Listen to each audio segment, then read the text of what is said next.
News network में दोस्तों आपका स्वागत है। मैं हूं आपके साथ राशिद ज़हीर। एक वोट परसेंटेज मायावती की नीरसता की वजह से सबको ऐसा लग रहा कि ये हमारे करीब अगर आ जाए तो हमारे दिल दर धुल जाएं। ये शब्द अजीबोगरीब है, मैंने नाम किसी का लिया नहीं है। मैं आपको बताना ये चाहता हूँ कि देश के अंदर या प्रदेश के अंदर जो 20% 18% दलित वोट है, हालांकि उसके अंदर जाटा वोट कम है, 6-7% तो अलग हैं, वो तो भारतीय जनता पार्टी का, उसके ऊपर होड़ मची हुई है। भारतीय जनता पार्टी डीपीए बना रही है, दलित पिछड़ा ए से अगला अगला तो आप पहले से जानते थे। आपकी पार्टी को चौहान, ठाकुर, पंडित, वैश्य सब लोग वोट देते हैं। आपसे थोड़ा बहुत पिछड़ा कभी कभी पिछड़ जाता है, मतलब छूट जाता है, उसी के लिए आपको परेशानी है। लेकिन अमित शाह फिर भी धार्मिक जो वो लगाते हैं तड़का जैसे कि आरोप लगता है, वो फिर आपकी तरफ आ जाते हैं। अब उत्तर प्रदेश में काम वाले फूल मारे जाएंगे, ऊपर से देखिए सब आ जाएंगे कंट्रोल में, घबरा क्यों रहे हो। लेकिन फिर भी ये दलितों ने वोट जो इंडिया गठबंधन के कुछ कैंडिडेट को दिया, ज़्यादा नहीं दिया है, 25% वोट दिया है। 44 मायावती को दे दिया, 44 बीजेपी को दे दिया है। तो वो 25% वोट जो है, जो दलितों ने दिया है संविधान के डर की वजह से। हालांकि 5 किलो चावल पे देश का अधिकतर हिस्सा बोलने लगा तो यार ये खाना भी तो दे रहे हैं, इन्हें वोट दे दो। हालांकि हेलीकॉप्टर का डिजिटल इंडिया की बात हुई थी कि सब सारा काम हो जाएगा, अंग्रेजी मीडियम में बच्चे पढ़ेंगे और सारा काम बेहतरीन होगा, लेकिन वो तो हुआ ही नहीं। अब तो मामला क्या हो रहा है देखिए, कल मैं देख रहा था दिल्ली मुंबई में रेलवे पे मछली आ गई लखनऊ भरा पड़ा है साहब पानी से। ड्रेनेज का तो काम हो नहीं पा रहा है। हेलीकॉप्टर हमारी छतों पे कैसे उतरेंगे भाई। हेलीकॉप्टर का मुराद न्यूजीलैंड, ऑस्ट्रेलिया में हमने देखा, मतलब टीवी में देखा, सॉरी, कि वहाँ के लोग इतने मालदार भी हैं कि उनके घरों पे हेलीपैड बने हुए हैं। हमारे घर पर तो साइकिल का पेट्रोल का पैसा नहीं है, वो तो बैंकों की मेहरबानी समझिए कि किस्तों पे मोटरसाइकिल आ गई। अगर ये प्राइवेट बैंक, मल्टीनेशनल बैंक ना आते तो आपको किस्तों की मोटरसाइकिल गाड़ियाँ भी नहीं मिलती। तो बात यह है, वही ई रिक्शा में घूमते रहते हैं हम लोग, अब भी घूमते हैं बहुत सारी जनता। तो मैं आपसे बताना ये चाहता था कि ये जो एक 20%, 18-20% का जो एक ये बाकायदा एक ब्लॉक है, इसको अपनी तरफ करने की कोशिश की जा रही है। कांग्रेस ने भी कहा अभियान चलाएंगे। कहाँ जाएगा दलित समाज, और दलित समाज को जाना कहाँ चाहिए। देखिए मायावती जी की परफॉर्मेंस, इसमें कोई दो राय नहीं, अपनी बिरादरी के प्रति बहुत शानदार रही है। काशीराम के सपनों को बिखेर तो उन्होंने दिया है, लेकिन जिस हिसाब से इम्प्लीमेंट करना चाहिए था मायावती ने वो काम नहीं किया।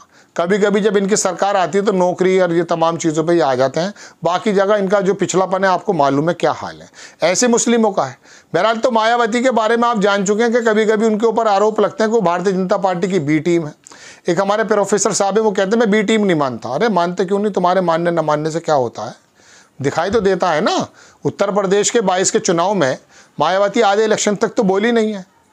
भारतीय जनता पार्टी को अखिलेश यादव ने जमींदोज कर दिया था, लेकिन 10% जो वोट ट्रांसफ़र हुआ मायावती की चुप्पी की वजह से, तो भारतीय जनता पार्टी दोबारा से बहुमत में आ गई। विधानसभा की बात मैं कर रहा हूँ।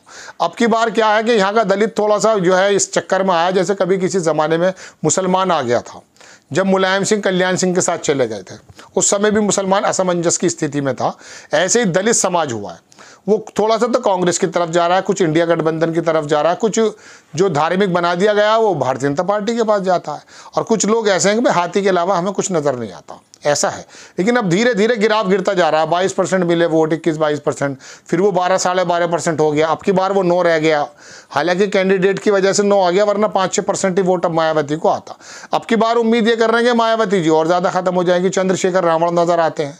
भारतीय जनता पार्टी ने भी कौशल किशोर, अब SC नेताओं को जो है खड़ा करना शुरू कर दिया है। ये वोट बिखर गया है। काशीराम की वो विरासत में एक ज़माने से कहता आया हूँ कि बर्बाद हो गई है कि 100 बरस में एक पार्टी बनती है, या तो एक आंदोलन से बन जाती है पार्टी, या फिर 100 बरस लगते हैं। पार्टी बनने नहीं देते विपक्ष के लोग या सत्ता पक्ष के लोग। होता यह है कि वो छोटी छोटी पार्टियां जो बनती हैं, वो पहली बात तो अपनी पोजीशन दिखा देती हैं, छोटे छोटे मामले में रोज़ा खोल देती हैं। संजय निषाद को देखो, वो राजभर जो ऑटो चलाया करते थे ऐसा बताते हैं, उनको देखो अभी थोड़ी सी जान पड़ी नहीं, मुँह से निकलने लगे अब शब्द योगी जी के बारे में, मोदी, मतलब अब थोड़ा सा है ना, वो थोड़ा सा डाइजेशन भी होना चाहिए।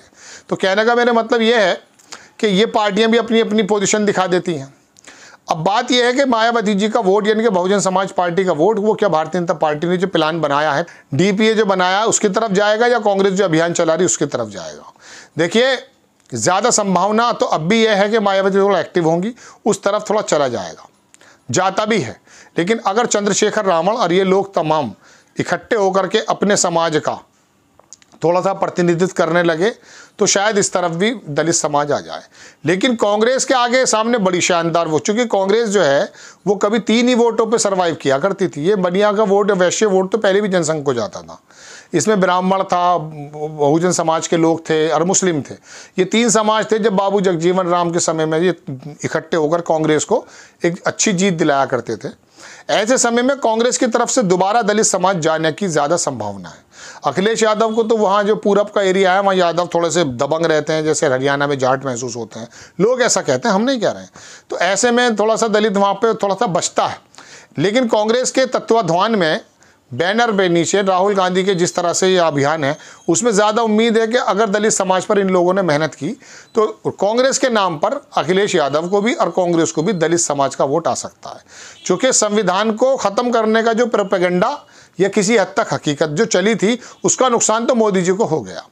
ये दलित समाज अगर पूरी तरह से आ जाता इंडिया गठबंधन में तो शायद ये सरकार भी मोदी जी की नहीं बन पाती।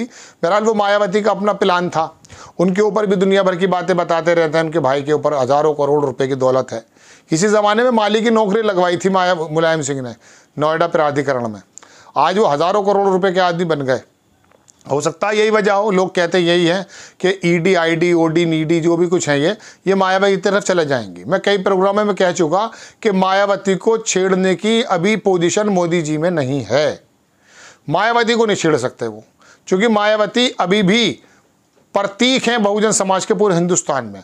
उनको 2 दिन जेल में डालकर तो देख लो, डाल ही नहीं सकते ना अमित शाह ना मोदी जी। दावा है ये बात का, उनके खिलाफ कितनी भी जांच कर लो, क्योंकि जांच में तो कुछ भी निकाल देते हैं। ये बाद में बताते हैं कुछ नहीं निकला। झारखंड के चीफ मिनिस्टर को जेल में डाले, पता चला कुछ निकला नहीं है।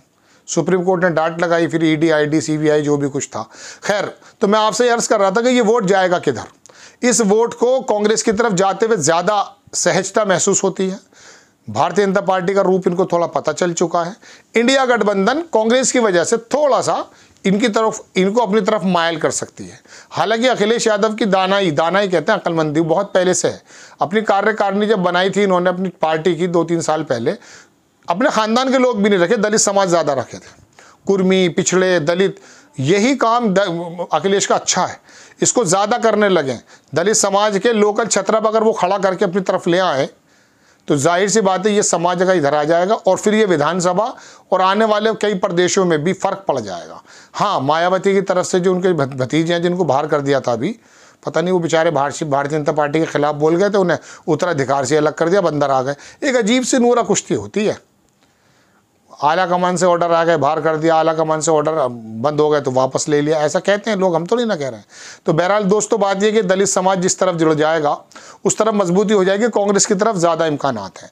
ये खबर आपको बहुत अच्छी यूँ नहीं लगेगी, चूँकि नीतीश की और नायडू की खबरें ज़्यादा चटकारे से सुनी जा रही हैं। ये खबर भी ज़रूरी है।